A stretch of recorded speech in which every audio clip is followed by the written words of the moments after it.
You're listening to the Badger State Ball Podcast with Prep Baseball Wisconsin, breaking down the top high school prospects and featuring all things college baseball recruiting in a changing world. Hosted by Vinny Rotino, Josh Fields, and Andy Sroka, this is Badger State Ball. Yo, what's up, everybody? Welcome back to the Badger State Ball Podcast. Prep Baseball's Wisconsin State Director, Vinny Rotino, Area Scout, Data Analyst, Josh Fields, and then myself, National Managing Editor, Andy Sroka. Okay, well, we have a pretty big episode for you guys now after the Madison Preseason ID on Sunday a couple days ago, at the time of the recording anyway. But this is always one of the busiest events on our preseason calendar just because of the amount of kids and talent we see at this one, as well as just we're collecting a ton of information from players from a really wide range, like across the entire state. They always kind of flock to this more like central location event. So we're at GRB Academy. You know, it's a great facility, big facility, so it makes it a little easier for us to run an event this size. There were like 150 kids there, which is crazy. But we're going to get into it. So with that many names, there's a ton of names to break down and talk about. So that brings us to kind of our evaluation of this event. Ton of names to go through. So like Vinny always says, and I'll echo this point, is like if you're not mentioned in our little podcast here, doesn't mean we didn't like you. Actually, our quick hits that'll come out shortly from this event on our website will contain a ton more names, a lot more analysis and information from it. But we'll talk about a few of the ones that stood out, and I thought it'd be fun to lead off with a segment kind of highlighting the players who made their like prep baseball event debuts on Sunday at the Madison ID. It's just kind of cool when like these players come out of nowhere, like, you know, these small town performers take it full advantage of like an event like this, really break out, put their name on the map. So with that, a little bit more of a familiar name, like he's ranked as one of the top pitchers in the sophomore class in the state, Jacob Koisman, righty from Luxembourg Casco. He is a sophomore, kind of a sky-high ceiling here. We'll get into this just because I think he's got a chance to be like one of those, you know, kind of draft caliber, you know, if not like right in that mix, maybe once he's in college or something. But he kind of checks every box, like physically, being a 6'3", kind of lean-framed kid right now. But it's like very easy to envision a big uptick in his physical strength, which he's already up to 88 miles an hour. So it's like once you start adding, you know, some size, strength, and development to his game here and to his arsenal, it seems like he's just going to continue to be that top tier level prospect for us in the sophomore class. But, you know, Fields, Vinny, you guys he was one of the last arms to throw on Vinny's mound, actually. But Vinny, you want to take the lead on just chatting a little bit more about Koisman and his potential? Yeah, Jacob Koisman, I think he was one of the last arms to throw at the event, period. So I think you both had the pleasure and the opportunity to watch this bullpen right here, and it was really impressive. I said, okay, Jacob, what do you throw? It was a two-pitch mix, and he was all about it. He was all business, very poised on the mound.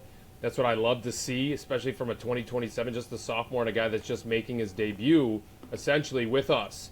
Although I think, was it you, Andy, or was it Fields that unearthed Jacob Koisman and just I think we saw some video of him, or someone saw him at an event or a summer league tournament, tournament or something like that. So it was just and so you guys already had him on the map, but it was really cool to see him up close and personal. I let Fields talk a little bit more metrically about how impressive he was with some of the spin rate numbers and some of the movement patterns of the two pitches, but it was really, really good touch and feel from an explosive, quick arm. And like you said, Andy, the body is in the frame is just something to dream on. And yeah, just a sophomore, he's going to get very big and physical at some point, a couple years down the road. It wouldn't surprise me if he's consistently sitting in the low to mid 90s. Mm-hmm. I mean, you could dream on that, but yeah, certainly well, it doesn't even feel exactly sure. like that. Always feels like such a, you know, scary, like whatever comp or projection, but it's like he's already up to 88. He has like this physical size. He's got a ton going for him, so it's like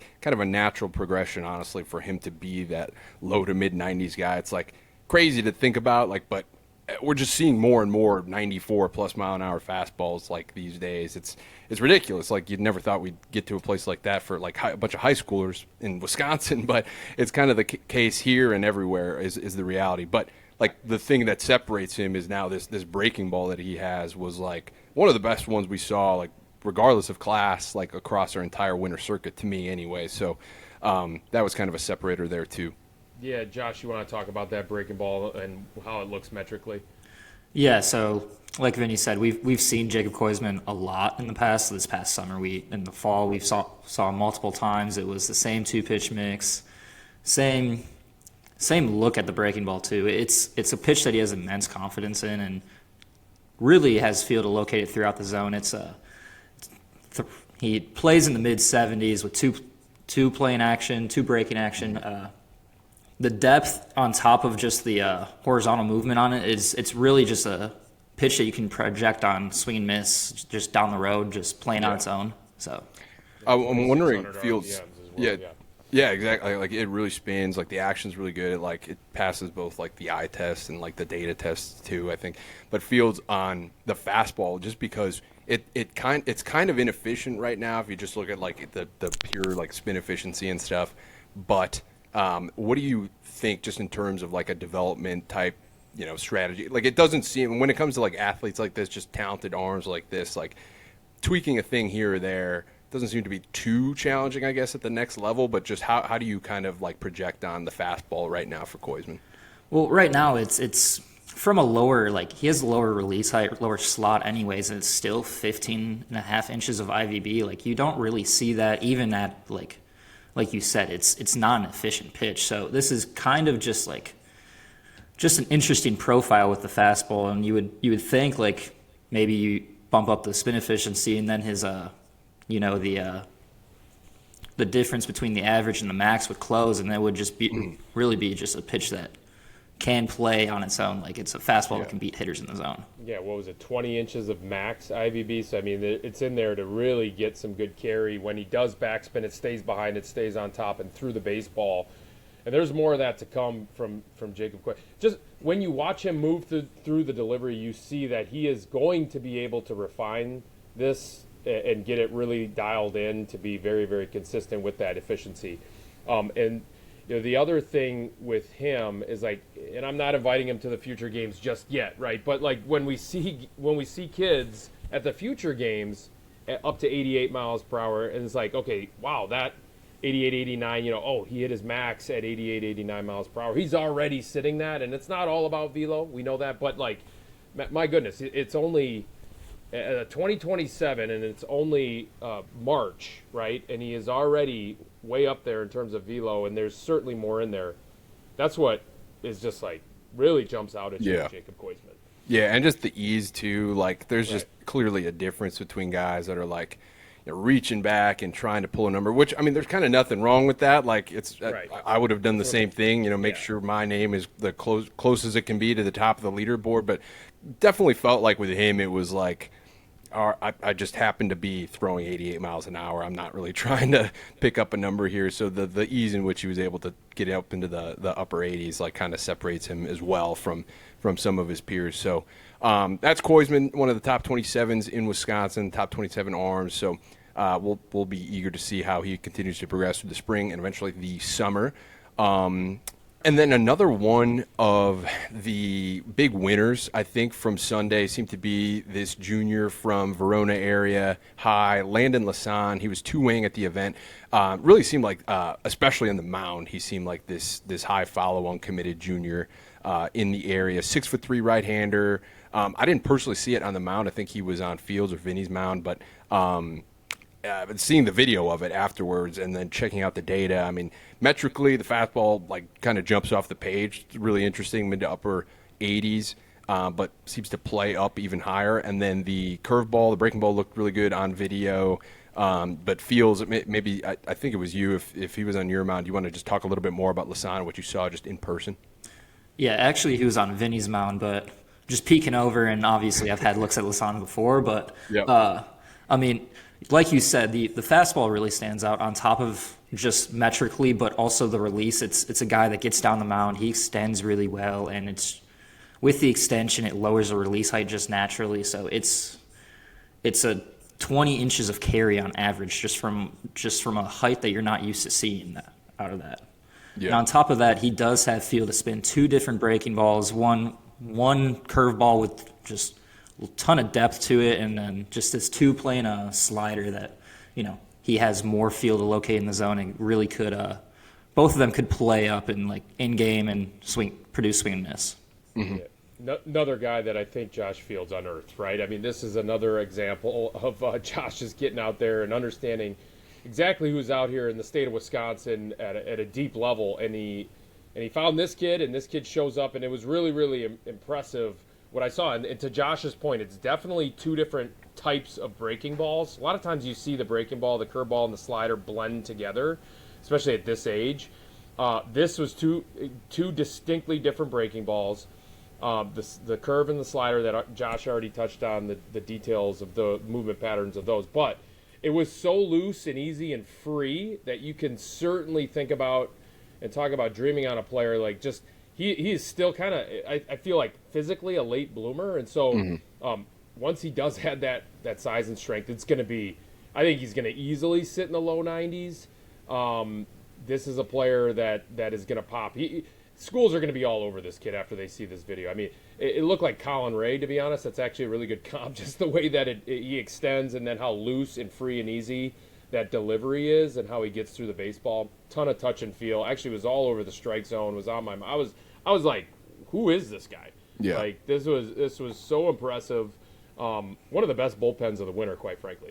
Yeah, no, that's awesome to hear. Yeah, and again, like, kind of reiterating that we're seeing a lot of velocity, but for that very same reason, like, you need to find different ways to stand out, and like, even if it's just sort of like something you can't really control, which I think to a degree it's really hard to teach, like, these like IVB, like vertical carry, all this stuff, these traits, like, they're sort of like inherent to like all of the things that make up your release height, blah blah blah, spin, whatever.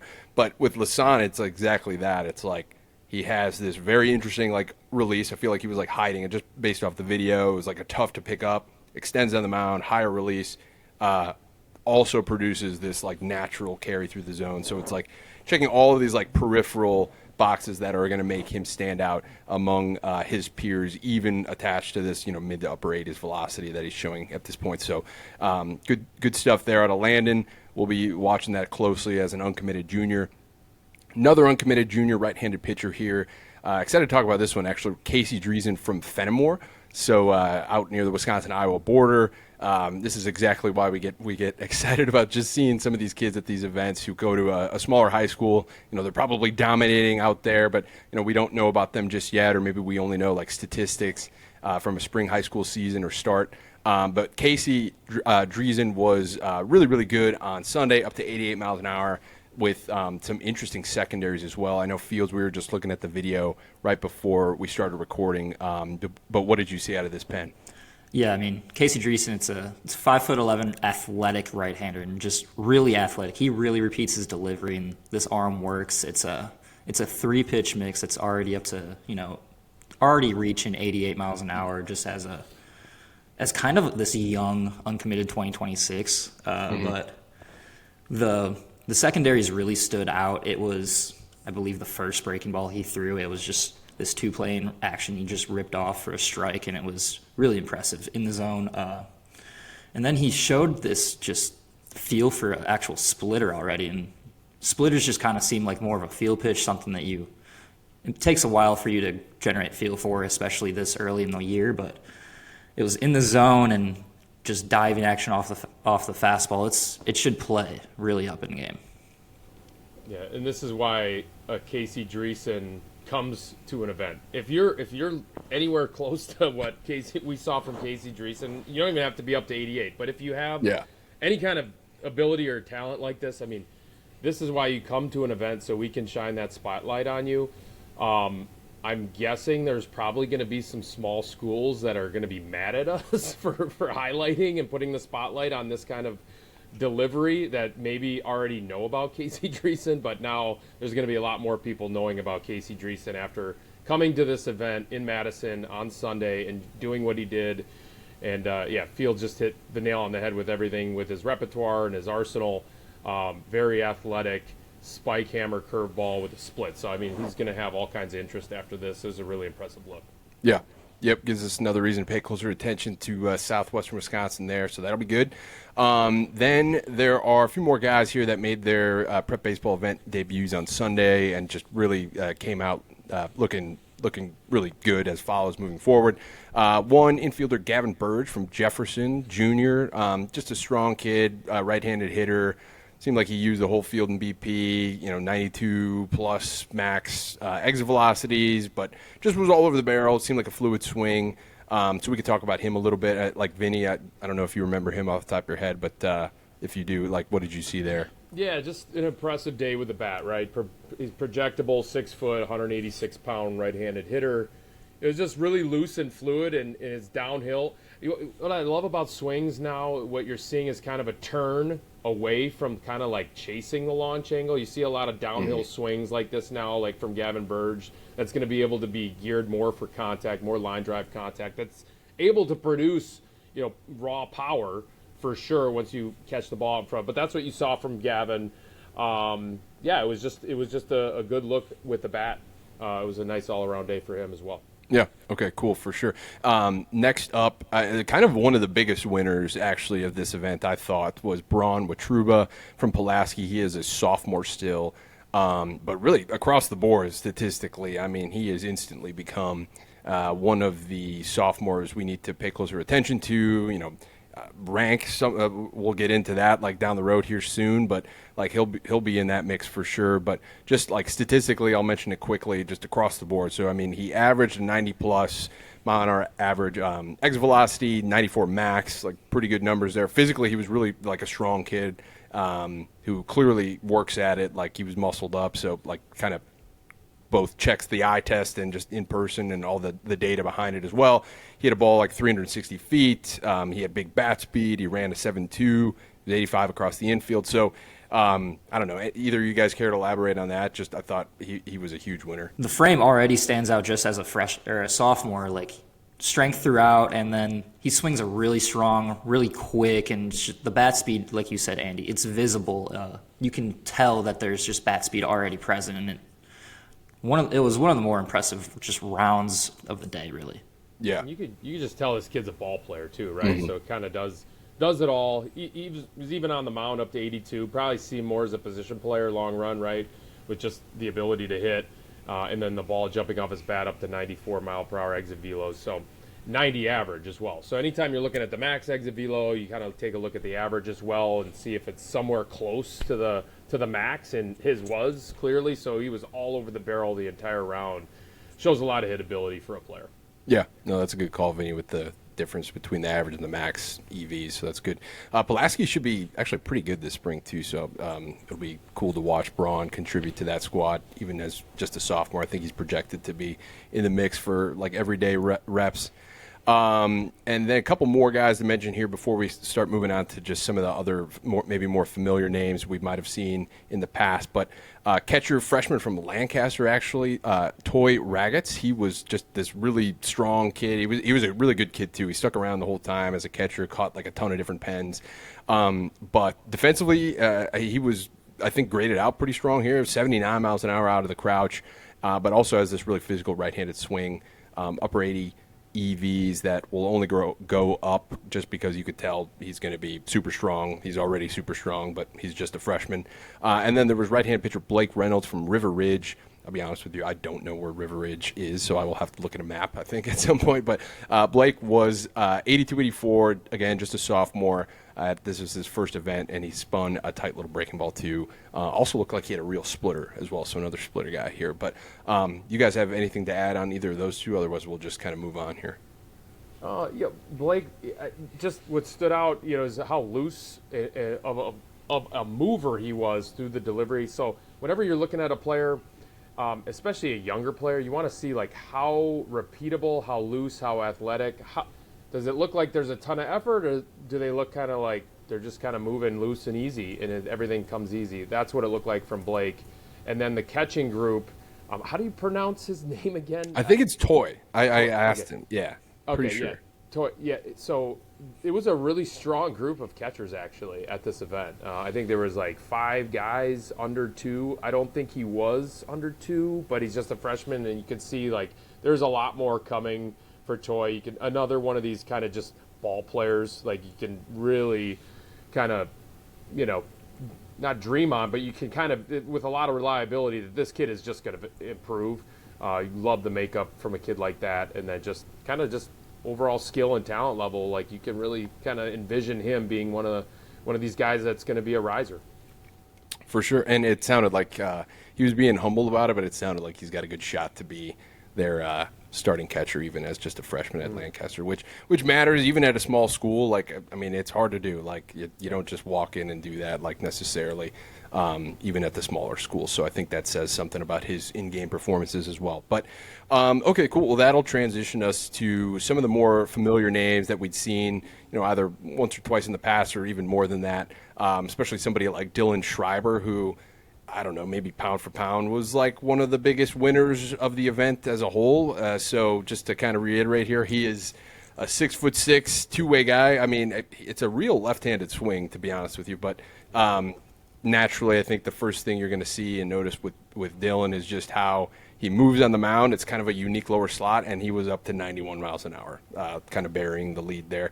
But he was low 90s the whole time, mostly strikes in the pen. But it's just really unique stuff, and like the fact that he moves as fluidly as he does he's kind of this lanky kid, but like way more athletic, I think, than you probably would give him credit for initially or something. Like he stands out for that reason. He gained a ton of like physicality as well. He isn't just like a long levered kind of skinny kid. Like he put on some legit strength and muscle, and clearly paying off. But yeah, do either of you want to talk about that a little bit more, just because he was obviously a massive winner from the day?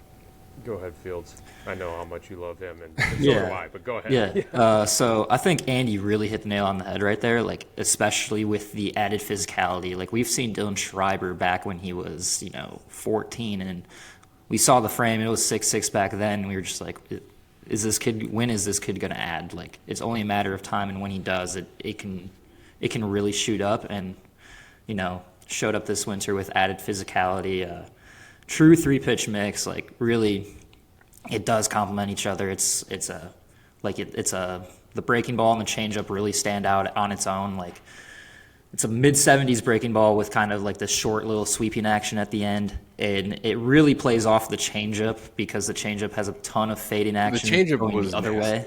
Yeah, the changeup was disgusting. The changeup's just gross. That's a pitch that I'm assuming that he couldn't rely on any count. But like, yeah, it should be a swing and miss pitch just for either-handed batter, really. Yeah. And then he just has feel to locate his fastball just throughout the zone. Mm-hmm. I was just gonna say, I didn't mean to step on your toes right there, Fields, but we're not inviting him quite yet to the future games again, but what is this going to look like in 5 months, right, or 4 months, whatever it is? Already up to 91. So I mean, we're going to probably see some big numbers. But I mean, 6'6", like he looks like Chris Sale right now. And he's going to continue to add weight, and he's going to look bigger than Chris Sale at some point, just because Chris Sale has never put on weight, but Dylan Schreiber will. And he's going to be putting up some big numbers. And quite frankly, he's going to be putting up some big numbers with the bat too. But I do think he's going to hit in high school. He's going to end up on the mound at the next level. Decent chance, and I'm not getting him drafted quite yet. Right, he's only a sophomore, but I'm sure he's all over radars at some point, or at this point, with some scouts that are paying attention to the 2027s, just because of the way the arm works and how easy 91 is coming out.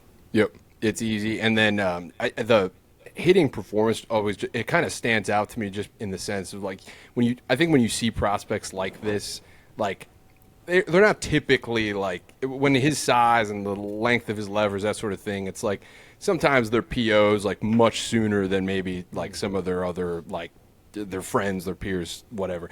With Schreiber, I mean, he's legitimately a really, really good left-handed hitter.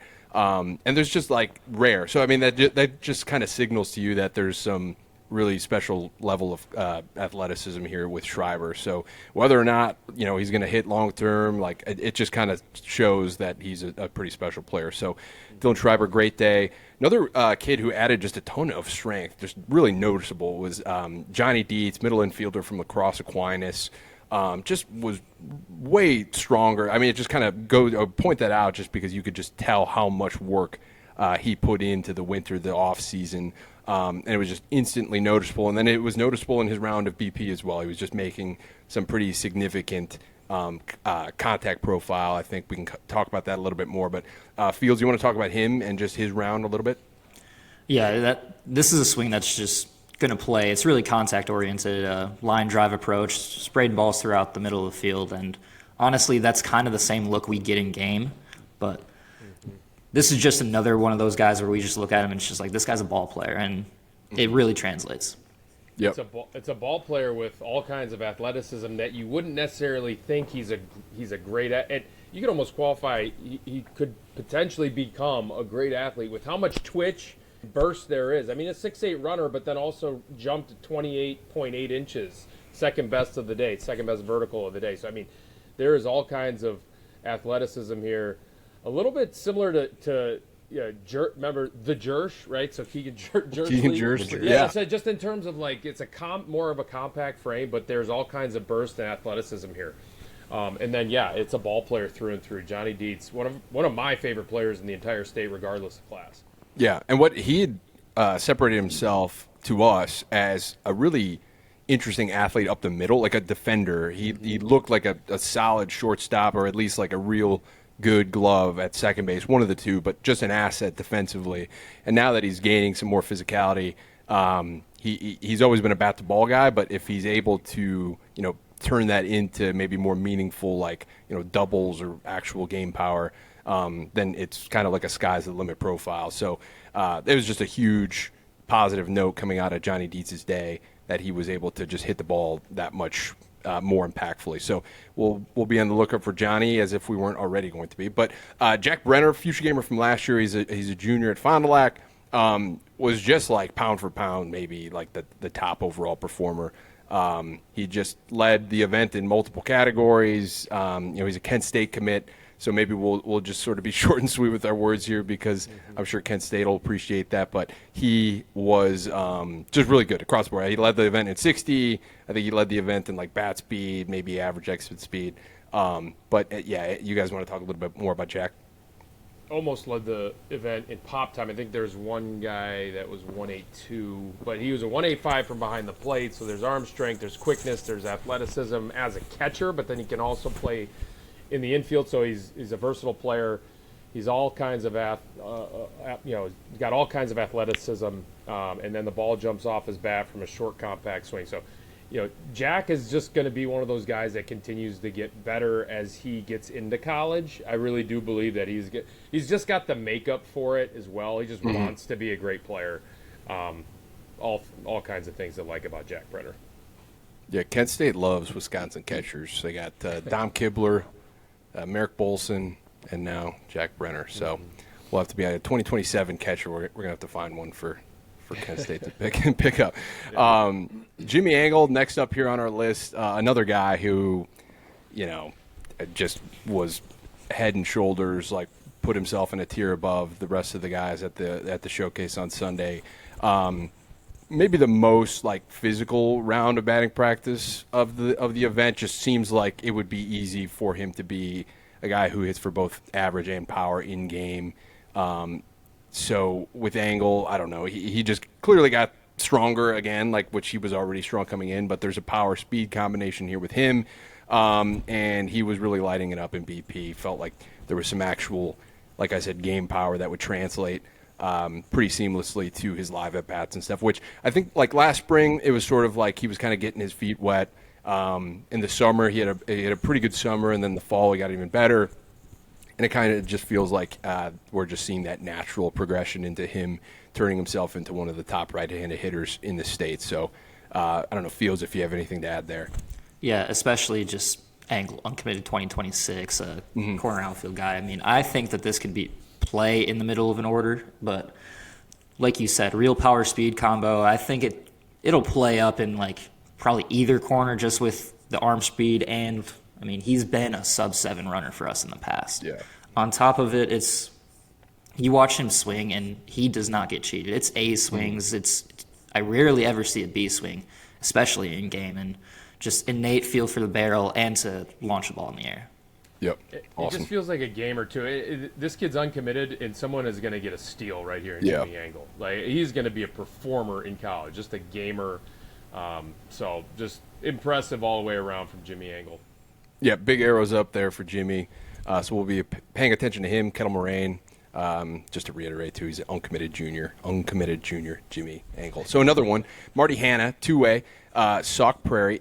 This is a guy who has always been just a competitive, like, game performer. So we're talking about gamers, but Marty Hanna completely fits that mold. Not to be redundant, I guess, but like he is that exact type of arm. Specifically on the mound, I feel like he's been this like reliable, just dependable. Gets a ton out of his current stuff, which in the past it's been like kind of like low 80s, but with 3 pitches and like athletic. And you could see that like if he adds some more velocity, like okay, now all of a sudden we're talking about potentially special college arm. And he did just that, accomplished just that on Sunday. Added a ton of strength. Another one who clearly got after in the offseason, now listed at 6'1", 180 pounds.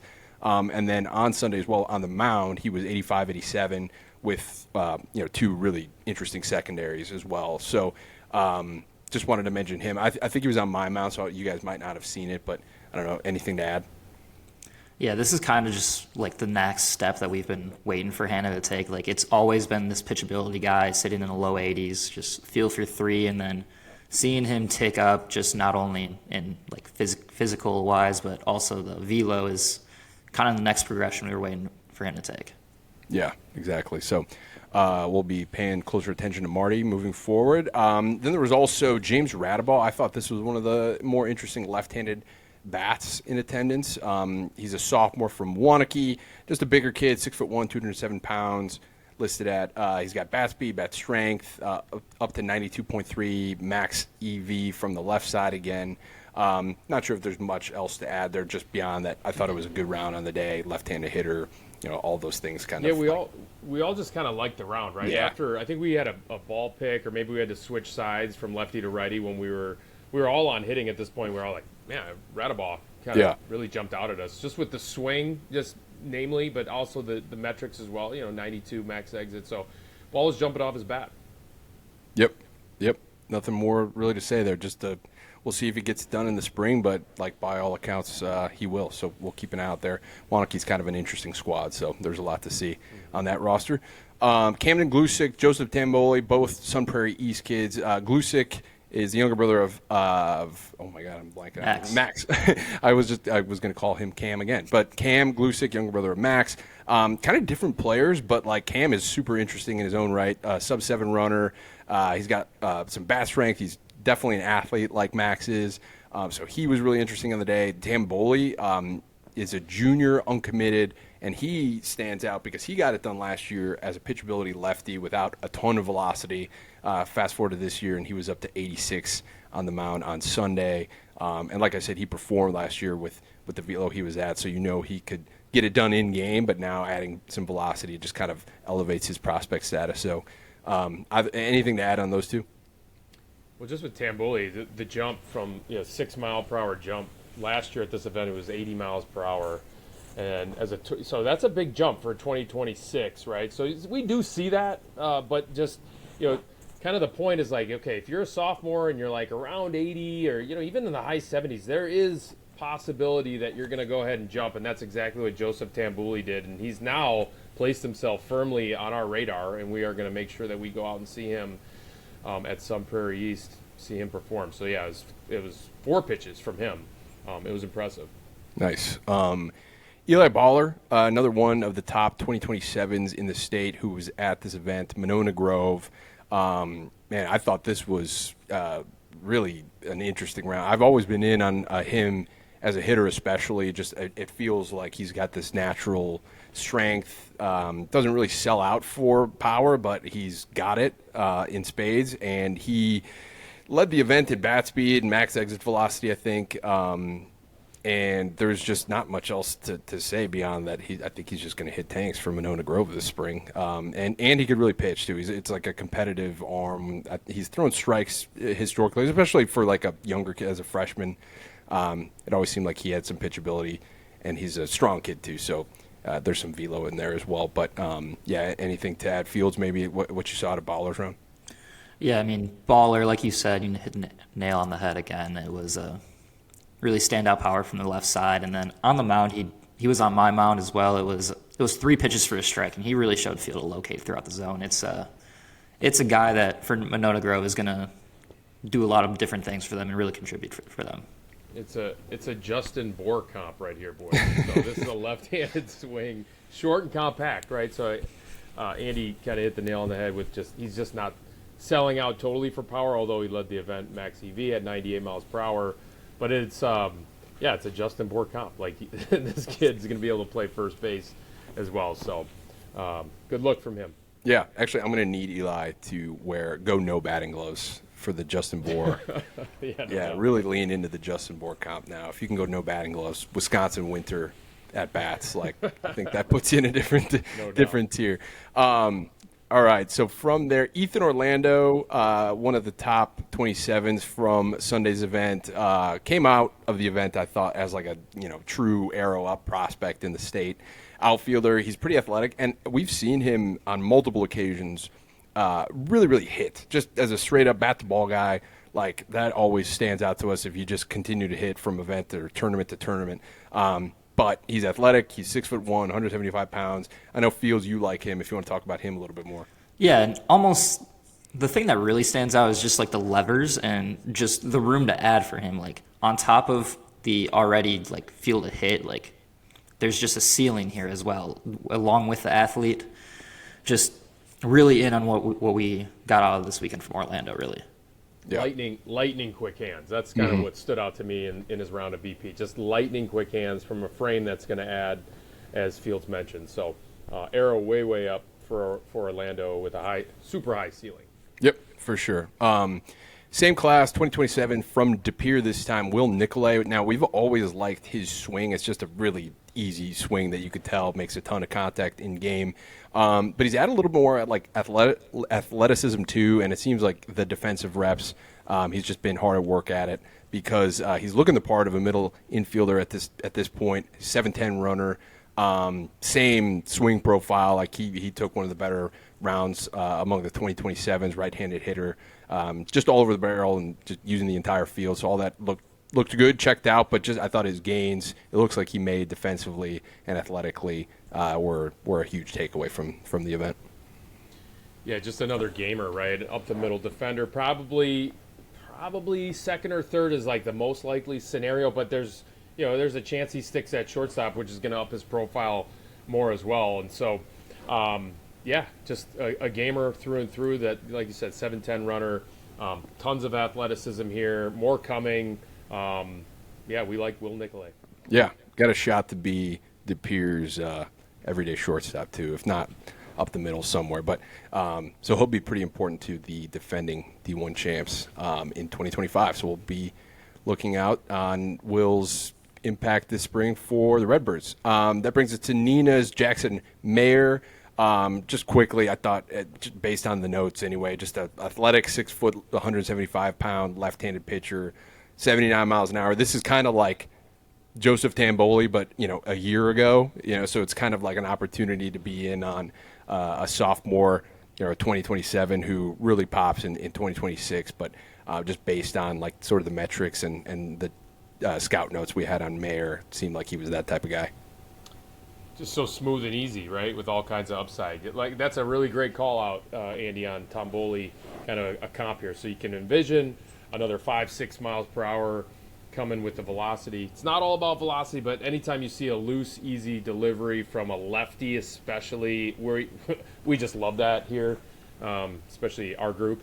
So Jackson Mayer is one of those guys. For sure. A couple more. Maxwell Lubnow from Madison West, sophomore, just the two-way that stood out to us, as well as right-handed pitcher outfielder Quentin Gussman, another 2027 from Kaukauna. So both those guys wanted to mention here quickly. We'll elaborate on those two in our quick hits, so be on the lookout for that this week when we publish it. But there'll be those two as well as a ton more. But we'll talk a little bit more about some of the more familiar faces, again, that we've seen in the past, like Carson Hawley, future gamer from last year. It kind of looked more the same, but in a very good way. Like, I mean that very positively, in that he's just a strong, compact athlete who can really just do a little bit of everything, honestly. It's like a fast right-handed swing, really strong, especially for his size, runs well, athletic in the outfield. Also really interesting on the mound. I've always kind of liked it on the mound.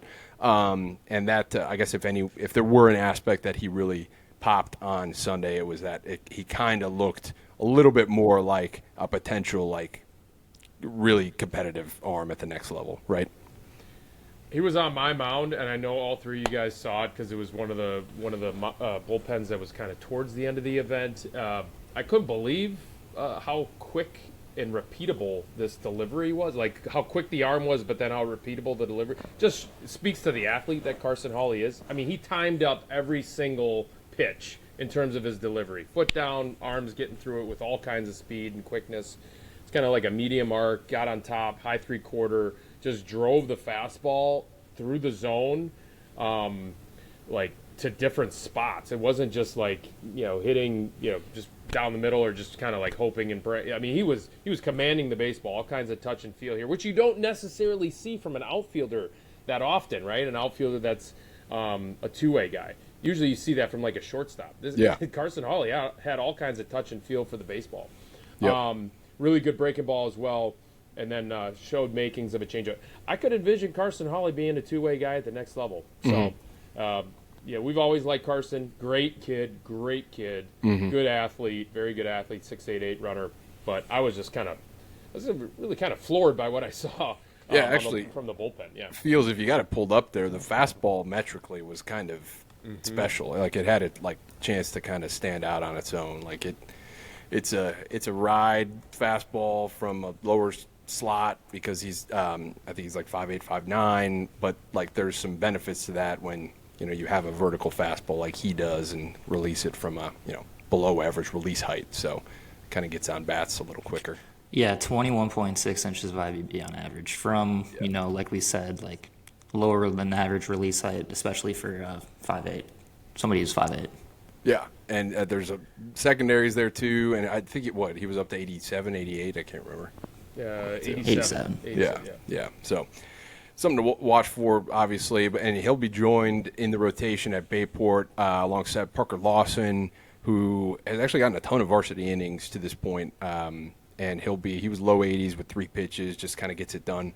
We saw him again on Sunday, so he's a junior to watch out for. Lawson, Manny Abreu-Sacaro, one of our favorite catchers, I think, in the junior class, uncommitted still at Sun Prairie East, so he's going to be receiving these Sun Prairie East arms. That they have a ton of arms, and having someone as reliable as Manny behind the plate, I think, is always a huge positive. And he is another one you can categorize as got a ton more strength over the offseason, paid off right away, his exits, all the stuff that you look for in this type of setting. Clearly those gains were made and applied right away. The swing has always looked good, but maybe was lacking a little bit of that impact. But I think on Sunday he kind of changed that profile for himself while also looking the part of he's always been more of a defensive-minded first prospect, but when you can add that level of strength at the plate, you're not a liability. Obviously, Manny isn't. You kind of separate yourself too, so that was good to see. And he's always just kind of been that bat that's performed in game. Hits his line drive, sprays it to all fields. So the bat is going to be. I think the bat's going to be enough at the next level for him to play every single day behind the plate because he is that good at leading a staff, kind of that presence behind the plate for pitchers to rely on. There's a 2 behind the plate, plenty of quickness and ability to turn the ball around to second base in order to throw out runners. Yeah, so one of the best, just kind of all around, one of the best defensive catchers in the state, regardless of class. And he's going to be probably a guy that's going to step in right away and be an option for a college program to step in and play immediately. Just because of his defensive acumen, and then I think the bat's going to be enough. He's going to get his line drives really geared for contact, and the swing got quicker and stronger. Yep, and they really trust him at Sun Prairie East, the coaching staff. So I think that's all you need with the amount those guys win and what they get out of the squad. So they trust him. We trust him basically. So I think that tells the whole story right there. But some other familiar faces that stuck out from Sunday, we'll kind of go through it quick. And if you guys want to talk on any of these guys after the fact, we can. Luke Chenoweth, Monona Grove, sophomore. He's a rank currently, but just an all-around, like a versatile player, can do a little bit of everything, and he's got like a physical growth like still left. So it's like he's already a performer, and you can envision him getting just stronger and more impactful down the road. Logan Weiersbe, we saw him earlier in the winter, but this was an even better look, left-handed pitch from West Appear. Catcher outfielder Peyton Poker from Baraboo, uncommitted junior. The next two are also uncommitted juniors. Chase Beam from Waupun, Ethan Prelt from Wanakee. Both those guys managed to stand out in kind of a variety of ways. So, like Vinny said, too, a lot of really good catchers from this event. Poker and Beam are two other ones. So, anything to add on that group? I had to man the hitting station all by myself after for the catchers after Fields started getting the mounds going, and it was like one guy after another, and Poker and Beam were in that group. Although I think we saw Poker as an outfielder hit. Beam, same thing. It's just like really compact swing, all kinds of barrel contact, and then just good defensively. So, I mean, we saw Weiersbe at the Green Bay event. So, I don't know if you want to talk about him, Fields, but Chenoweth, same thing. Like, it was just a bunch of really good baseball players at this event. I really think that's what it was, what we saw. It was just all over the event. Didn't matter position. It was just a bunch of really good baseball players that are waiting to pop. Didn't necessarily just like blow us away with some of the metrics. But again, that's not what this is about. We're here to kind of evaluate the player as a whole, and just, Chenoweth is one of those guys, as well as Poker and Beam and even Ethan Prelt. Yep, for sure.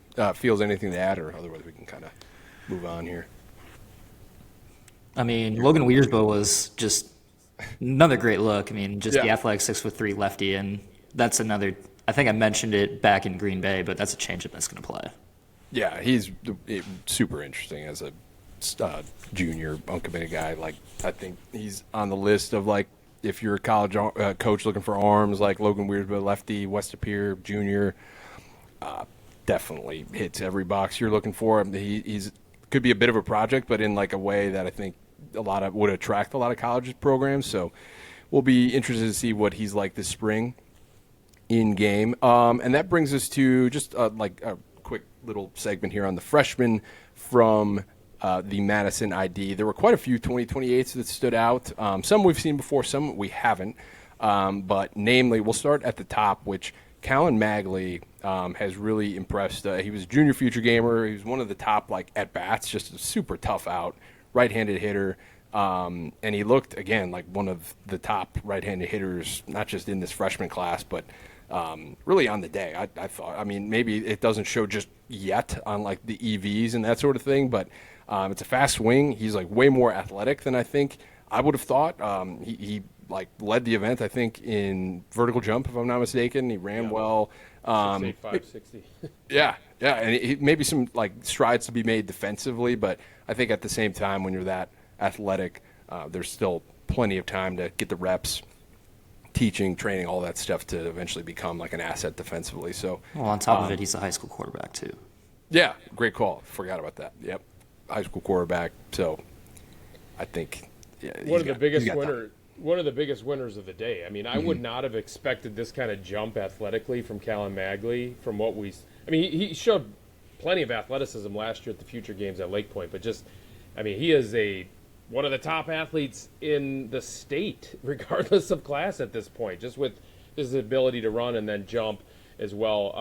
28.9 inches of vertical jump, led the event. So, that's really, really impressive. And again, off the Vol jump mat, that is one of the top marks of the winter. That's legit. Yeah, that is a legit number right there, like 28.9. I think what the Vol guys told us, like whenever it's like 25 and up, like it starts to be, you're kind of in a different level athletically. But so the closer you get to 30, like the more it's like, hey, we're talking about like some NFL Combine guys or something like that. Yeah, and just the swing.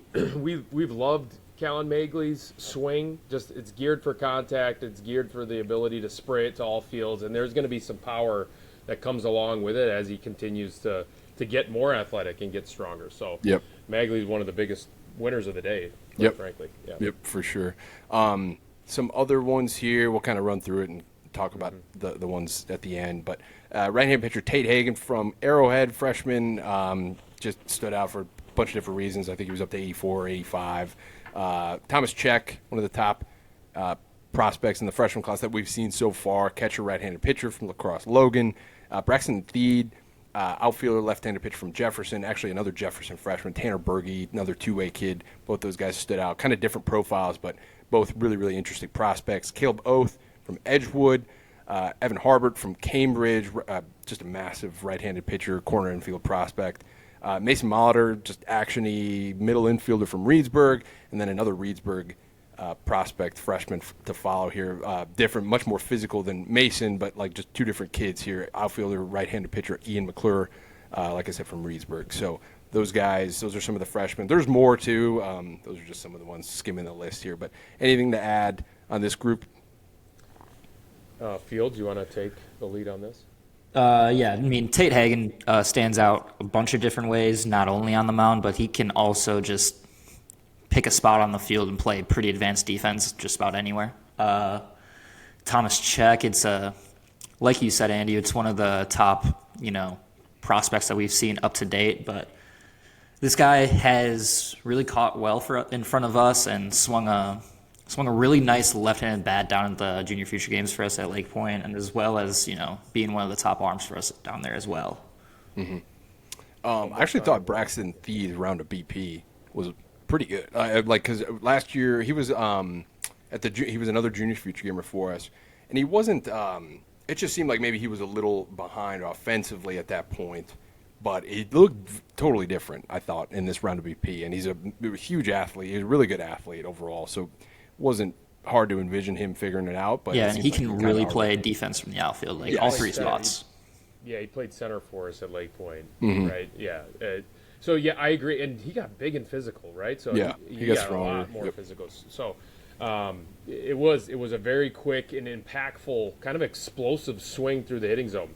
He was barreling up the ball throughout his round, so I was impressed with him. Thomas Check, want to just revisit him just for a second. I mean, it's a sub-2. It's a 1.95, I believe, pop time. So that's pretty impressive for a freshman. He's probably going to step in right away and play for La Crosse Logan. Also a talented wide receiver, stepped in right away in his freshman year and really played well for that football team as well. So Thomas Check has got all kinds of ability presently, and there's still more coming. Three-sport athlete for Check. Mm-hmm. Yeah. Oh, okay. Is he a basketball player too? He's a basketball player too. Okay.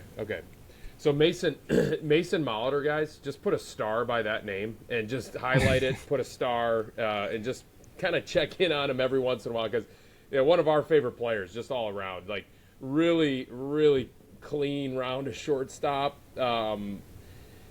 Jack Wilson comp for me, but just in terms of the defense of how action is just a great word for him. The actions are just awesome. He's still gonna, need to put on some size and some physicality, which he will. He's just kind of a late bloomer physically, and once he does, he's going to be one of the top players in the state for the 2028 class. Just to talk about a ball player, a gamer. But the rest of these guys on the list too. You guys touched on him. Evan Harbert is going to be a big monster physically, and he's going to. Not sure exactly if he's going to be a two-way, an arm, or a position guy, but kind of a high ceiling for Evan. So, really good group right here, the 28 group that showed up on Sunday. Yep, it was. And I'll reiterate it again, but we'll talk about even more of these players from Sunday's event in our quick hits story that we publish. Within the next 24 hours or so. So it might even be out by the time you're listening to this. So check the website, but. We'll talk more on these guys that we mentioned on this podcast, but there's a ton of other names that we need to mention and elaborate on their performances and we'll go through the rankings here shortly as well. Like once the spring high school season kicks up, the player rankings, that'll be next up on our docket. So it's busy. It's a busy time of year for us, but we're excited to kind of get into it and dig into it a little bit more. So just keep yourselves peeled on the website, our social media channels for all of those, accompanying articles that will break down some of these guys even more in depth. So, all right, well, that wraps up the Madison ID. That'll bring us to, well, I guess, Fields, I saw you add this commitment segment here. Nick Braun, Sussex Hamilton, might be our only, probably not our only commitment in the last couple weeks, but Nick Braun, at least from Sussex Hamilton, two-way kid. I think he might be two-waying, at least like attempting to two-way at St. Thomas, Minnesota. That's where he just committed this past week. But regardless, I mean, he's an athlete he's got two-way traits, so it doesn't surprise me that he's at least going to give it a shot, I would say. Yeah, exactly. Just like you said, just a big-time athlete, late D1 commit. Excited to see how it works out over at St. Thomas. Yeah, awesome. Well, congrats to Nick.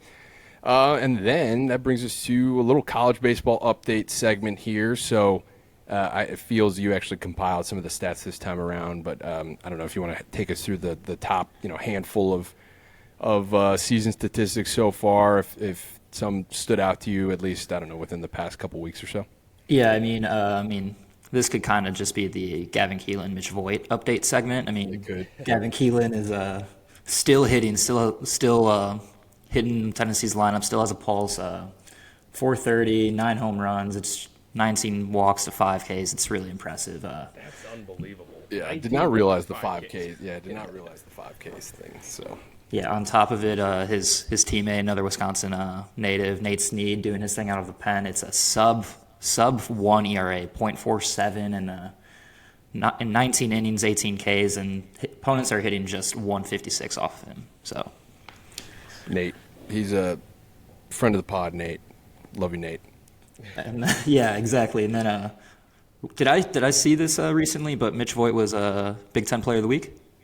He might have been. I don't know. He just keeps hitting a lot. It was another big weekend for Mitch Voigt. He's up to 451 on the year with about a 1,300 OPS and just 11 doubles to 5 home runs. It's a big year for Mitch.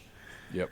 And then going into some just the other divisions.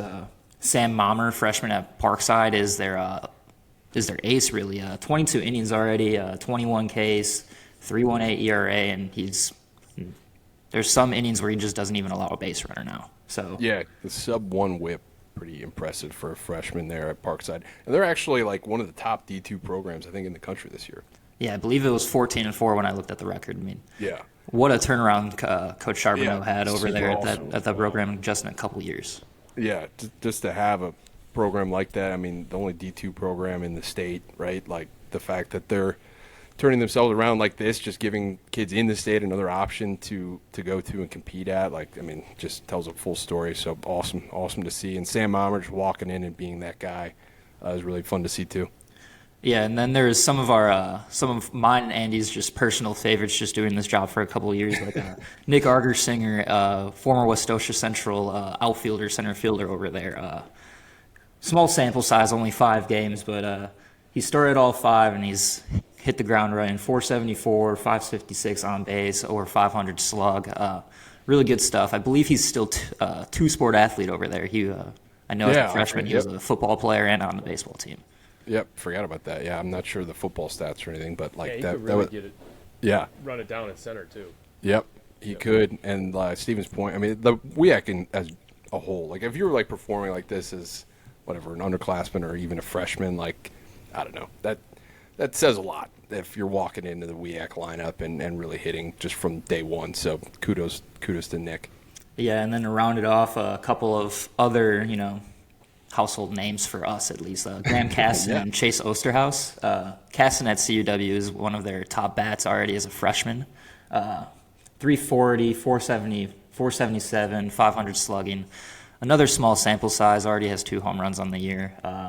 CUW, one of the top private school D3s in the state over here. Then Chase Osterhaus, former future gamer for us. Andy, correct me if I'm wrong, was that 2022? 22. Yeah, I think 22. Yeah, he's doing his thing over at La Crosse. He has one start over there to obviously up here in Wisconsin. They're just starting to play Division III up here, but 5 innings in that start, 2 Ks, 1.8 ERA. Looks like he's picking up where he left off. Yeah, just a live-armed kid with a ton of athleticism. He can kind of do everything, too. I don't know if he's still 2Aing these days, but back in high school, he had, like, at Marcusson, he had, like, the most – I think it was maybe the result of the conference or something like that. I'm not sure. But the craziest high school statistics, like, you could basically produce. So I think he's, like, their leader, like, program leader in, like, a ton of different, like, pitching and hitting statistics all time. So – I mean, wasn't he also the shortstop for them as well? So yeah, he like had a ton of just counting stats that like put him in like all-time ranks. So kind of a Wisconsin legend there, Chase. So a couple more as well, like Whitewater, obviously, this national D3 program. Eli Frank, Daryl Jackson looks like are both having big years offensively. Daryl Jackson was always fun to watch, Milwaukee King. He was a really athletic shortstop, and just the fact that those two guys they were committed to Whitewater out of high school, and Whitewater it's tough to crack the lineup the way they go about things, and like you can't argue with the results, but the fact that both those guys stuck around and managed to crack that lineup and like be some of the best everyday guys there, which is huge. So both those guys are hitting right away, which is cool to see. Noah Weck, I know, has been like a tough luck arm at Oklahoma State, but like I keep reading like how much they like him, and the results are still good. It's not even to say that he hasn't been pitching well, but I think he's had some bad luck as well. 11 innings, 3.09 ERA, 14 Ks, but it doesn't even really tell the full story. I think he's pitched some of their tougher innings as well. 100%. Another one of your favorites, Andy, Grant Ross, over at the University of Illinois. He's kind of two-Aing, but in a limited sample size at the plate, 35 ABs. It's walking a ton, hitting 400. I mean, it's 17 walks to 7 Ks. It's kind of crazy. I would maybe once the WIA kicks up, we could name like a Grant Ross Grit Award or something like that. To be honest, like Vinny, I wish you could have seen Grant Ross back in the day. I don't know if there's a comp that comes to mind on a guy who would like. I don't know. It was like the appropriate amount, and probably a controversial take would be the appropriate amount of energy on the mound. Like whether it was a jam that he put into himself or just got out of. It was 3 buttons only. But it was like I don't know why you really appreciated it. You loved it. I loved the fire, and he was just like found a way to be good. No matter what, like the fact that he's actually hitting like 400, even 35 at bats at Illinois, like he squeezes the most out of his talent possible, and it's just fun to watch him like compete from afar. So yeah. I mean, 17 walks and 7 punches. I mean, obviously he's grinding out ABs, so he's putting up some numbers. So yeah, I'm gonna have to follow Grant Ross here from now on.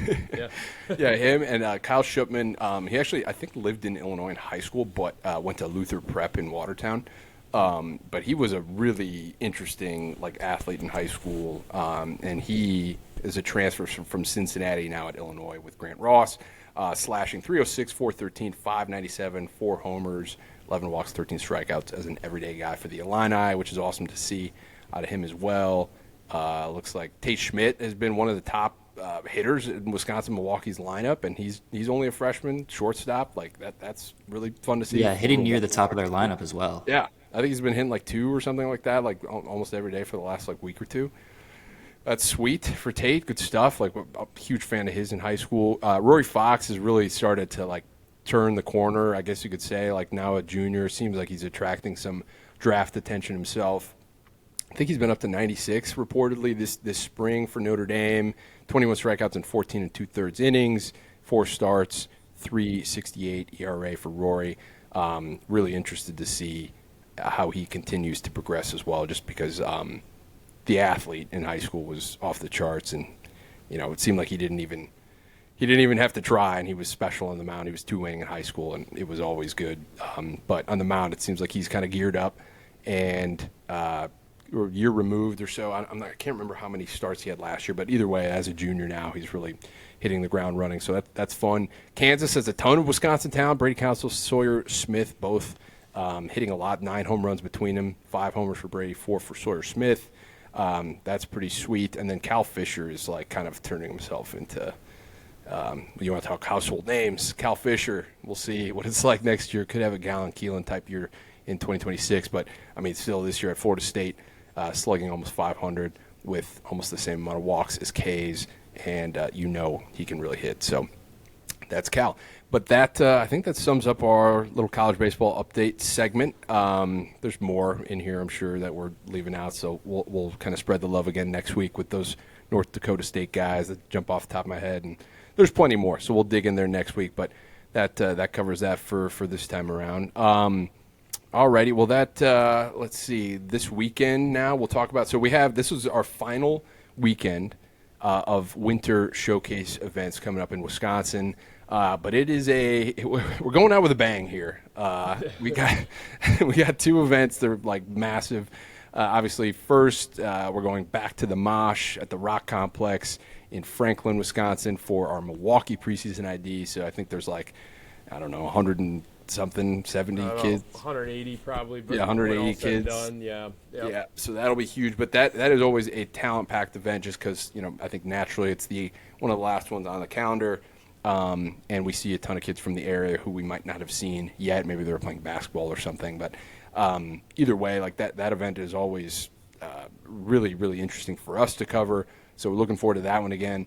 And then for the first time ever, we're heading up to Wausau, the Greenheck Turner Center in Weston, Wisconsin. Built a new kind of football facility out there, a football field, indoor facility out there, but plenty of space to run one of our baseball events. We didn't know what to expect at this event going in for the first time, but yet here we are with 50, 60 kids registered for it in a part of the state that we just simply don't get to travel to very often, which makes it that much more exciting for us, I think, as a staff. So there's still time to register for those events, even by the time this episode comes out, I think. So just check out the website if you're interested in that. Otherwise, we'll see you this summer or sometime. I'm sure our summer schedule will be out pretty shortly as well. So if you can't make it to an event this winter, just be on the lookout because I'm sure there's something coming to your neck of the woods in the near future. All right, cool. Well, I don't know. I think we were going to talk a little bit about the WIA stuff, but I'm thinking maybe this is kind of long enough as it is, right? So maybe we'll leave it at that. What do you guys think? Yeah, that sounds good to me. Sounds okay. good. Yeah. All right. Yeah, we'll tease you with some WIA stuff. I'll just let you know that this week we'll start rolling our Power 25. We're counting down to the top team in the state with opening day just a couple weeks out. So later this week, we should start rolling out the top 25 teams, starting with number 25 and up. So be on the lookout for that, as well as we sort of start to close the door on our winter preseason circuit. Trying to make sure we're all buttoned up here, but I think that's it. What do you guys got? Anything else? We got to do the Rotino report. Oh, yeah, for sure. We failed to mention in this week. This week we're talking about Colin Murphy from Huge Colin. Wanakee. Yeah, Huge fan. Big fans. We're all big fans of Colin Murphy. So, we didn't obviously mention him during the meat of the podcast, and he was probably thinking, well, wait a minute, I had a great day. so that's why we're waiting on Colin Murphy. He is a athletic backstop, compact frame kid, 5'7", 174 pounds from Wanakee. He is going to be doing the catching duties for Wanakee this spring. We're looking forward to seeing him. Really, really good, compact, short, and quick swing. We saw from him on Sunday. Really did a good job just driving the ball to all fields. It was repeatable. He was all over the barrel. He is going to hit this spring. We're excited to see it. 6'8", 60-yard dash, all kinds of athleticism, and then the 1.82 from behind the plate, which led the event. So he can really turn the ball around, really does a great job. He has a strong arm from that compact frame of his, 82 miles per hour from behind the plate, putting the ball on the money throughout the round on defense. So not just a defensive-minded guy. This guy can hit. Yeah. Colin Murphy, impressive, both defensively and offensively. 41st ranked player in the state of Wisconsin, currently for that 2026 class, and we are excited to see what Colin Murphy does this spring. Yeah, he's always been one, even in the past, metrically, he's even had higher numbers in some of these, which, I mean, it varies. that's pretty understandable. Not really a warning sign or anything like that, but he's always impressed us in this like showcase environment, and he was a great kid too. Like one of the ones that stood out. Like he stuck around all day to catch bullpens, which is always like super helpful for us. But it seemed like he was like eager to do that. He's great behind the plate. And yeah, I've always liked the swing. It's a pretty physical right-handed swing. So Colin, that was we tactfully did not mention you during the the bigger part of the podcast, so we could single you out in this Rotino report. So that was the goal there. So be on the lookout for Colin, uncommitted catcher out of Wanakee. All right, guys. Well, I think that's all we got. This was a big one, but we'll be the next week's pod. Ooh, 250 guys in Saturday, Sunday. yeah, maybe a two-parter. I don't know. So just keep us. I don't know, on in the background next week's episode. It'll be a long one. But with that, I think that's all we have to talk about this time around. Successful day at the Madison ID. We'll see you this weekend in Milwaukee and in Wausau. But same old outro. We haven't come up with a different one yet. So as always, we'll leave you with this. Let's bring back Badger baseball. All right, guys. We'll see you later. Thanks for listening to the Badger State Ball Podcast. To keep tabs on our latest events, rankings, and coverage, subscribe or follow the show on YouTube, Apple Podcasts, or Spotify, and follow us over at PrepBaseballWI on X and at PrepBaseballReport.com/Wisconsin. Until next time.